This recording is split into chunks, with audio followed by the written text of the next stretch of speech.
My name's Ed Snowden. I'm 29 years old. I work for Booz Allen Hamilton as an infrastructure analyst for NSA in Hawaii.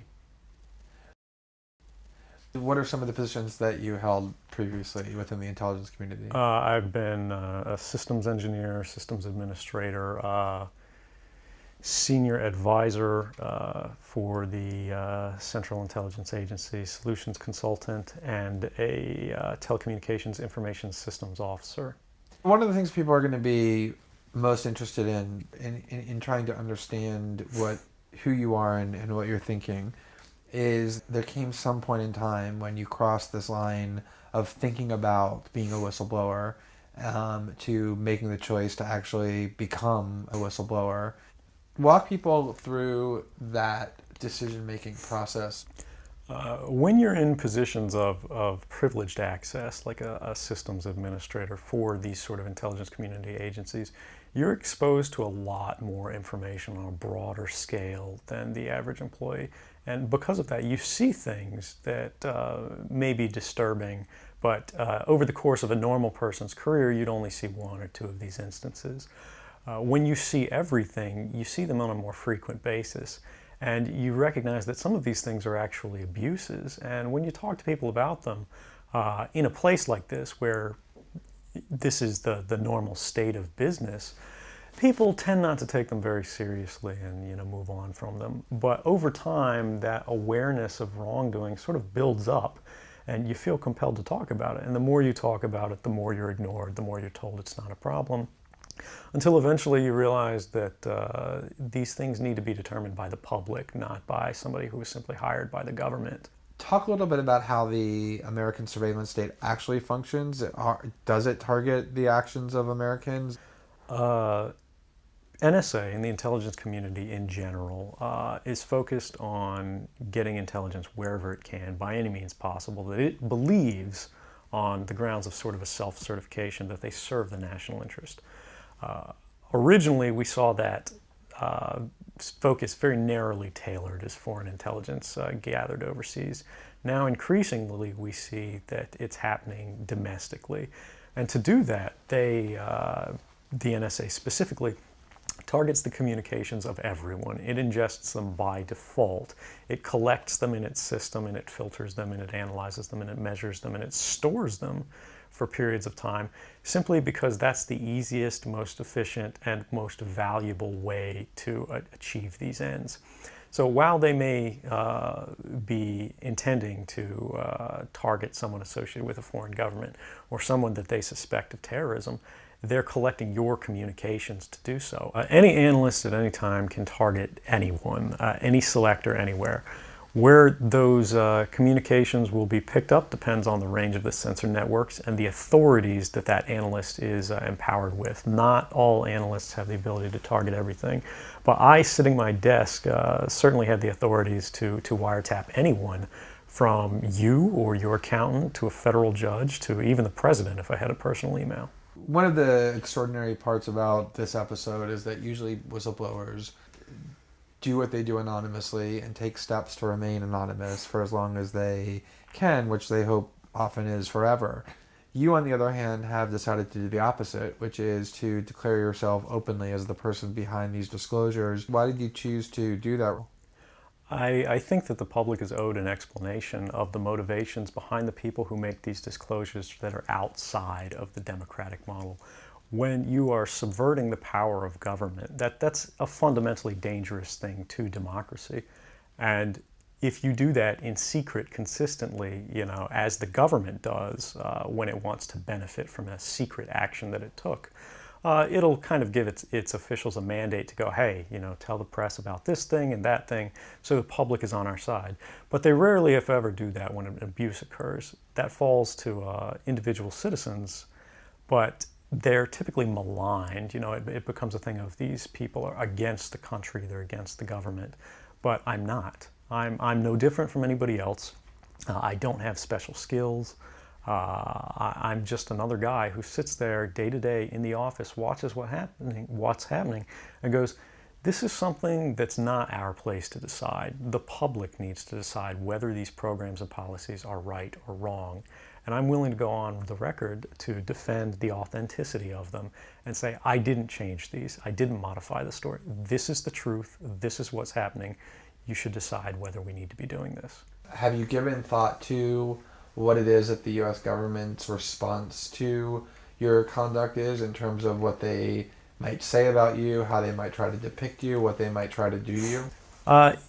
Yeah, I could be, rendered by the CIA. I could have people come after me, or any of their third-party partners. They work closely with a number of other nations. Or they could pay off the triads, or any of their agents or assets. We've got a CIA station just up the road in the consulate here in Hong Kong, and I'm sure they're going to be very busy for the next week. And that's a fear I'll live under for the rest of my life, however long that happens to be. You can't come forward against the world's most powerful intelligence agencies and be completely free from risk, because they're such powerful adversaries that no one can meaningfully oppose them. If they want to get you, they'll get you in time. But at the same time, you have to make a determination about what it is that's important to you. And if living unfreely but comfortably is something you're willing to accept, and I think many of us are, it's the human nature.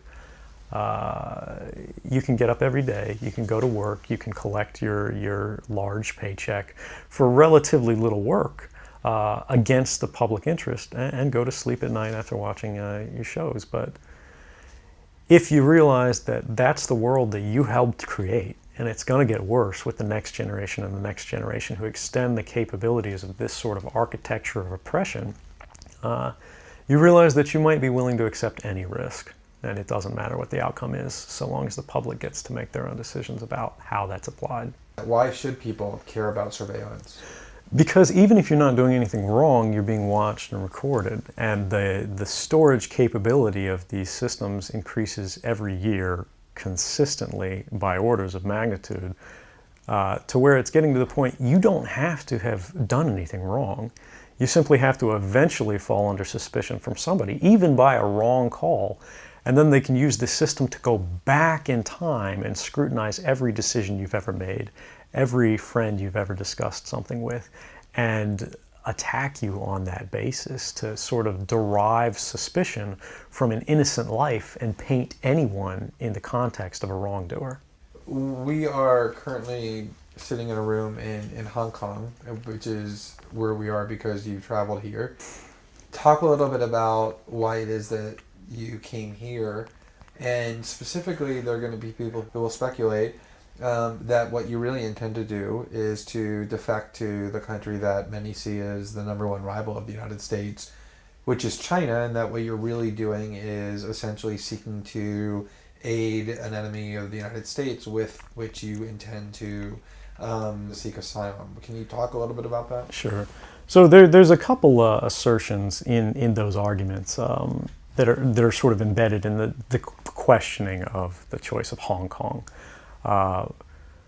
The first is that China is an enemy of the United States. It's not. I mean, there are conflicts between the United States government and the Chinese PRC government, but the peoples inherently, we don't care. We trade with each other freely. We're not at war. We're not in armed conflict, and we're not trying to be. We're the largest trading partners out there for each other. Additionally, Hong Kong has a strong tradition of free speech. People think, oh, China, great firewall. Mainland China does have significant restrictions on free speech, but the people of Hong Kong have a long tradition of protesting in the streets, of making their views known. The internet is not filtered here, no more so than any other Western government. And I believe that the Hong Kong government is actually independent in relation to a lot of other leading Western governments.